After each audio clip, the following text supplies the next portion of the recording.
రైతు రుణమాఫీ విషయంలో కేటీఆర్ సవాల్ విసరడం సిగ్గుచేటన్నారు కాంగ్రెస్ ఎమ్మెల్సీ అద్దంకి దయాకర్.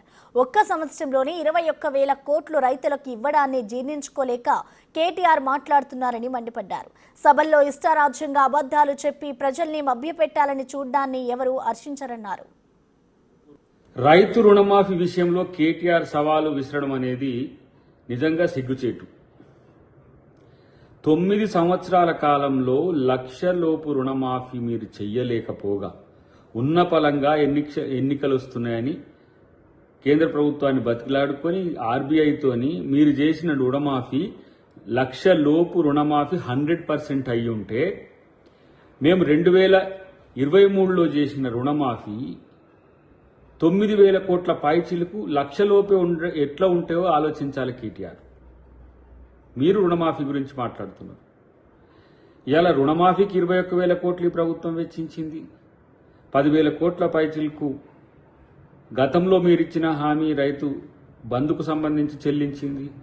తర్వాత మేము దాదాపు 10,000 కోట్ల పైచిలకు మేము రైతు భరోసాకు చెల్లించాల్సి వచ్చింది. ఒకే ఒక్క ఆర్థిక సంవత్సరంలో 40,000 కోట్ల రూపాయలు ప్రత్యక్షంగా ఈ ప్రభుత్వం చెల్లిస్తే 100% అయిందా, ఎక్కడికి పోదాం, ఇక్కడికి పోదాం, అక్కడికి పోదాం అనేసి సవాళ్లు విసరడం అంటే సిగ్గనిపిస్తలేదా మీకు?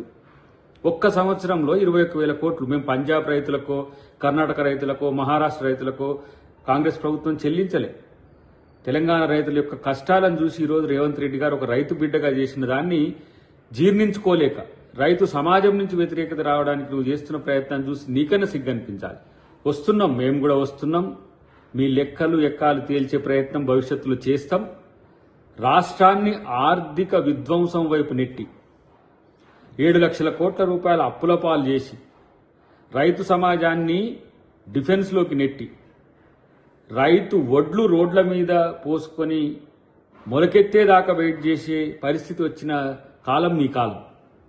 రైతుకు బోనస్ ఇవ్వడమే కాదు, వ్యవసాయ పనిముట్లకు సబ్సిడీలు ఇస్తున్నాం. ఇలా ప్రతి ఒక్క రైతుకు భరోసా కల్పించే ప్రయత్నం ఈ ప్రభుత్వం చేస్తుంటే ఇలా మీరు సవాళ్లు విసురుతున్నారు. ఇలా సవాళ్లు విసిరే మీరు రండి, బహిరంగ సవాల్కు రండి. రైతు సమాజానికి మీరు 9.5 సంవత్సరాల్లో మీరు చేసింది ఏంది, సంవత్సరం 3 నెలల్లో మేము చేసింది ఏంది అనేది తెలుస్తుంది.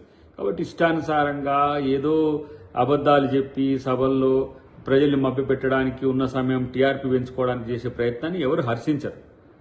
ఇలా నేను అంటున్నా, ఇవాళ వ్యవసాయం చేస్తే ఉరి అన్న మీది ఎట్లున్నది?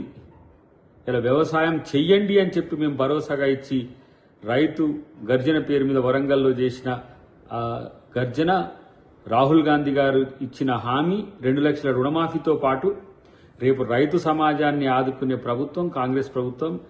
రైతే రాజ్యంగా, ఇలా రైతే రాజుగా చూసే ప్రభుత్వం కాంగ్రెస్ ప్రభుత్వం. కాబట్టి మీరు ఇంకా అప్పుల గురించి రాష్ట్రం గురించి మాట్లాడితే ప్రజలు ఎవరు పట్టించుకోరనే విషయం తెలుసుకుంటే